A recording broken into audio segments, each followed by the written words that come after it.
Olá pessoal, aqui é o pastor Robson Gondim falando, bem-vindos ao nosso canal, espero que todos estejam muito bem. Eu estava fazendo minhas pesquisas aqui na plataforma e descobri algo muito interessante. Eu gostaria de abordar esse assunto com vocês. Eu estava olhando e dentre os vários vídeos que estava visualizando, eu vi um vídeo sobre como é o rosto de Satanás. E algo muito interessante me chamou a atenção.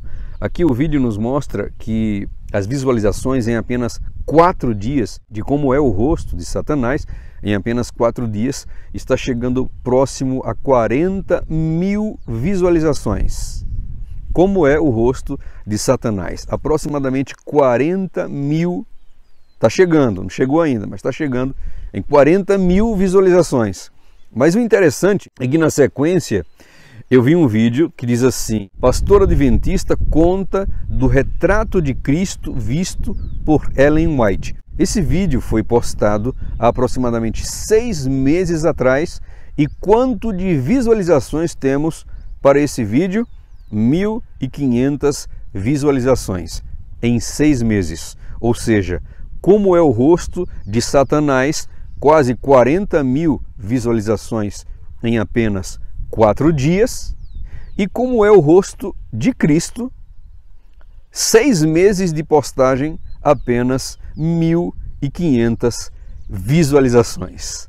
Olha, eu quero contar com você. Escreve para mim o que é que você acha. Põe aí o seu comentário. Eu quero saber de sua opinião. O objetivo desse vídeo não é condenar as pessoas que fazem suas pesquisas, mas eu quero dizer a vocês que, humanamente falando, nós somos tendenciosos para aquilo que é mal. Nós somos, como seres humanos, tendenciosos para aquilo que é obscuro, para as coisas que são das trevas, para aquilo que ocasiona dor, ocasiona sofrimento, ocasiona aquilo que traz erotismo, muitas vezes, depravação, perversão. Mas, meus queridos, eu não quero colocar aqui uma simples pesquisa sobre o rosto de Satanás nesse mesmo nível.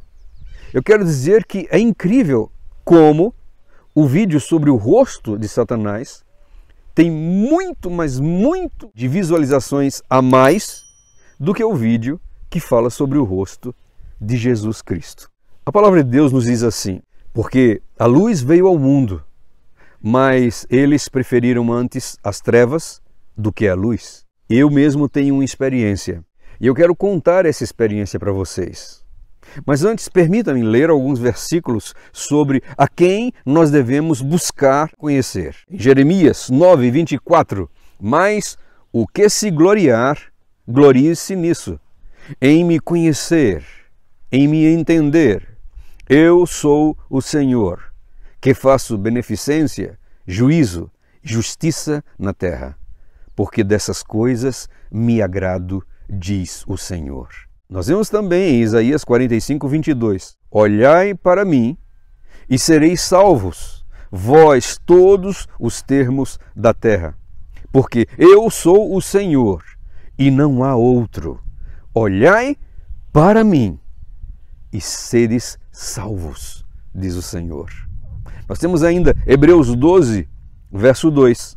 Olhando firmemente para o autor e consumador da fé, Jesus, o qual, em troca da alegria que lhe estava proposta, suportou a cruz, não fazendo caso da ignomínia, e está assentado à destra do trono de Deus.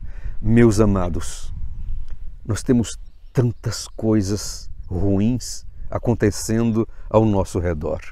Já não bastam as pandemias, já não basta a violência, já não basta tanta infidelidade, tantos problemas de vícios e outros terríveis problemas que as nossas famílias têm enfrentado.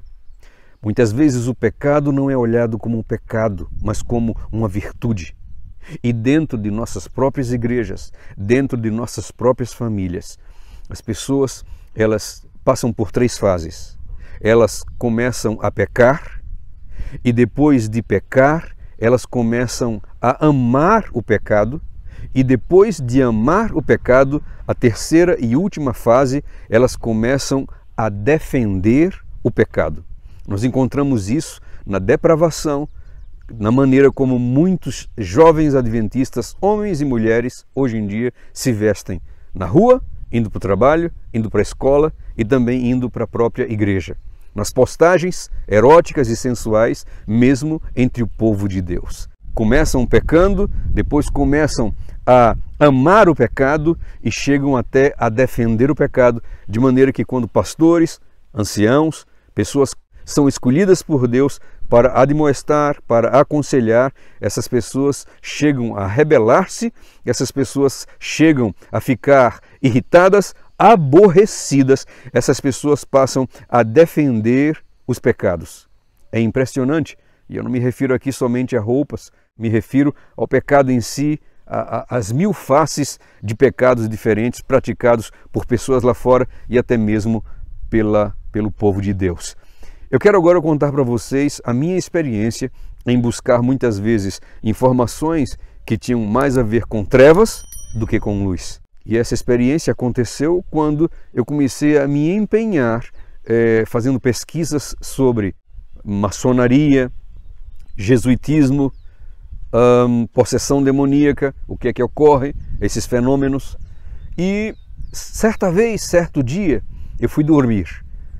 E naquela noite eu tive um sonho terrível, um sonho de imagens terríveis que proporcionavam pavor, horror, ojeriza, medo.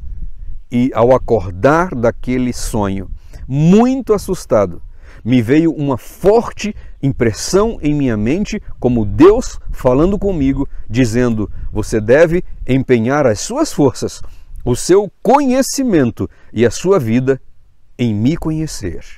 Finalmente, meus queridos, eu abandonei o estudo sobre todas essas coisas.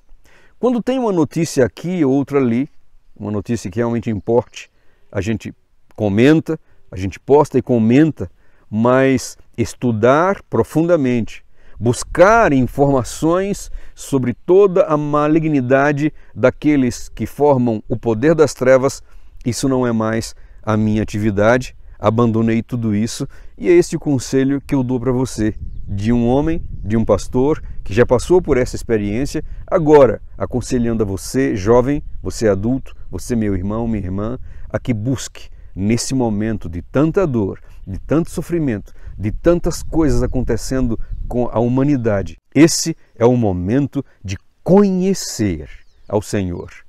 Esse é o momento de entender ao Senhor. Chegaremos no momento em que de tanto estudar, chegaremos no momento em que de tanto buscar a sua face, tentar contemplá-lo, buscar contemplá-lo em nossas orações, que estaremos apaixonados por esse Cristo, apaixonados por esse Deus. Entenderemos o grande conflito e essa paixão e esse amor proporcionado pelo conhecimento de Deus, nos dará a vitória final, a vitória no dia a dia em nossa luta contra o pecado. E chegaremos no nível, meus queridos, que será exatamente o inverso do que nós falamos, de pecar, amar ao pecado e defender o pecado. Nós chegaremos no nível, e esse nível só muitos poucos chegam nesse nível. Nós chegaremos a odiar o pecado. Nós chegaremos a ter nojo do pecado. Você já chegou nesse nível? Eu já cheguei nesse nível. Qual é o segredo para chegar nesse nível? Qual é o segredo para aborrecer o pecado? Conhecer a Jesus Cristo, se apaixonar por Ele e se entregar a Ele. Eu quero ler para você o verso que nos diz assim, João 12:32, mas eu, quando for levantado da terra, atrairei todas as pessoas para mim. Salmo 17:15, não posso deixar de lê-lo também. Quanto a mim, contemplarei a tua face na justiça. Eu me satisfarei da tua semelhança quando acordar. Salmo 27:4, uma coisa pedi ao Senhor e a buscarei, que possa morar na casa do Senhor todos os dias da minha vida, para contemplar a formosura do Senhor e inquirir no seu templo. Estaremos salvos seremos salvos do pecado e das consequências do pecado se hoje, agora, pararmos de contemplar as coisas negativas desse mundo, as coisas obscuras desse mundo e termos os nossos olhos fixos no Mestre. Meu querido, minha querida que está assistindo esse vídeo, por favor, começa a exercitar essa contemplação agora, porque lá no céu e também na nova terra nós nos dedicaremos a contemplar o Senhor Deus, o seu Santo Espírito e o Senhor Pai, Criador de todas as coisas, em toda a sua beleza, em toda a sua formosura, em toda a sua glória, em toda a sua santidade, em todo o seu amor, em toda a sua benevolência, com toda a amabilidade, com todo o seu lindo e maravilhoso caráter. Louvado, exaltado e glorificado seja o nome do nosso Senhor. Gostaria você de iniciar esse processo de contemplação agora? Que Deus te abençoe muito. Até o nosso próximo vídeo e Maranata, pois o Senhor logo vem.